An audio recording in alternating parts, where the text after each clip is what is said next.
اعوذ باللہ من الشیطان الرجیم بسم اللہ الرحمن الرحیم رب اشرح لی صدری ویسر لی امری واحلل عقدۃ من لسانی یفقہوا قولی۔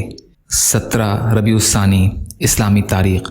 رسول اللہ صلی اللہ علیہ وسلم کی طائف سے واپسی۔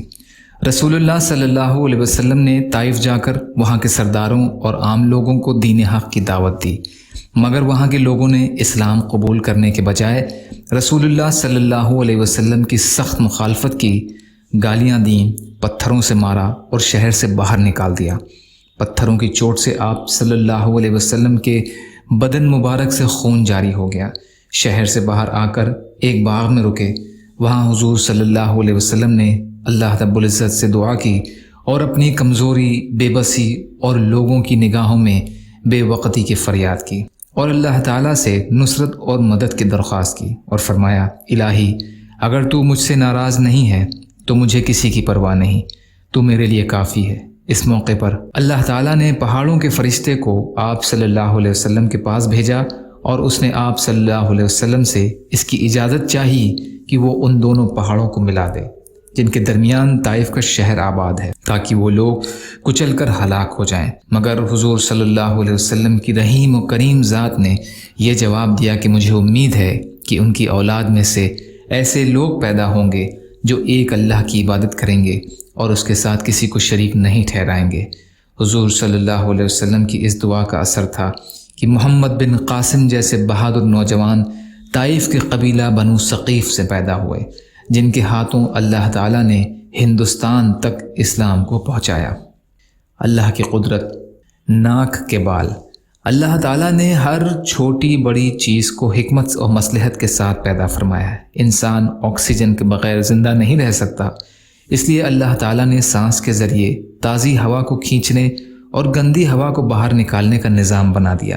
مگر اللہ تعالیٰ کی قدرت اور حکمت کا کمال دیکھیے کہ اس نے فضا میں موجود گرد و غبار سے بچنے کے لیے ناک کے اندر بال اور چکنا مادہ پیدا کر دیا، جس کی وجہ سے جراثیمی مادے اندر تک نہیں جا پاتے۔ اس طرح انسان ناک اور پھیپھڑوں کی بہت سی بیماریوں سے محفوظ ہو جاتا ہے۔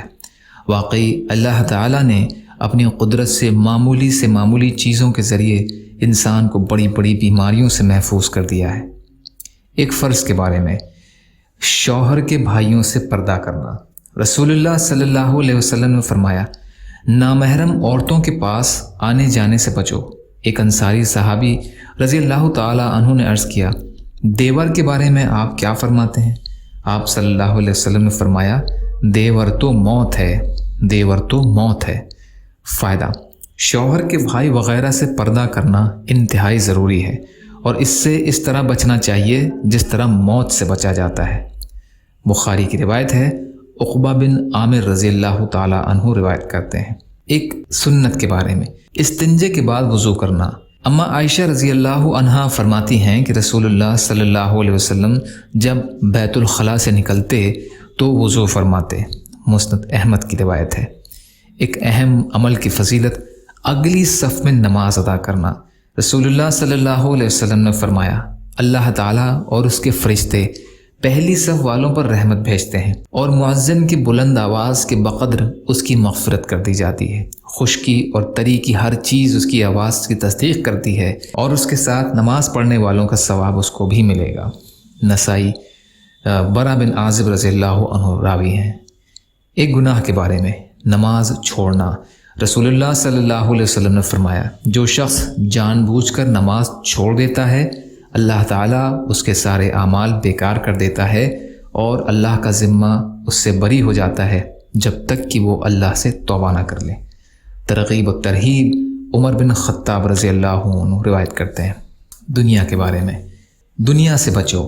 رسول اللہ صلی اللہ علیہ وسلم نے فرمایا: سنو، دنیا میٹھی اور ہری بھری ہے، اور اللہ تعالیٰ ضرور تمہیں اس کی خلافت عطا فرمائیں گے تاکہ دیکھیں کہ تم کیسے عمال کرتے ہو، بس تم دنیا سے اور عورتوں کے فتنوں سے بچو۔ مسلم شریف کی روایت ہے، ابو سعید خدری رضی اللہ عنہ روایت کرتے ہیں۔ آخرت کے بارے میں، جنت کی نعمتیں۔ قرآن میں اللہ تعالیٰ فرماتا ہے، مقرب بندوں کے لیے جنت میں ایسے میوے ہوں گے جن کو وہ پسند کریں گے، اور پرندوں کا ایسا گوشت ہوگا جس کی وہ خواہش کرے گا، اور ان کے لیے بڑی بڑی آنکھوں والی حوریں ہوں گی جیسے حفاظت رکھا ہوا پوشیدہ موتی ہو۔ یہ سب ان کے اعمال کا بدلہ ہوگا، اور وہاں کبھی وہ بیہودہ اور بری بات نہیں سنیں گے۔ ہر طرف سے سلام ہی سلام کی آواز آئے گی۔ سورہ واقعہ کی آیت کا ترجمہ۔ طب نبوی سے علاج، پاگل پن کا علاج۔ رسول کریم صلی اللہ علیہ وسلم نے فرمایا، اجوا کھجور جنت کا پھل ہے اور جنون یعنی پاگل پن کا علاج ہے۔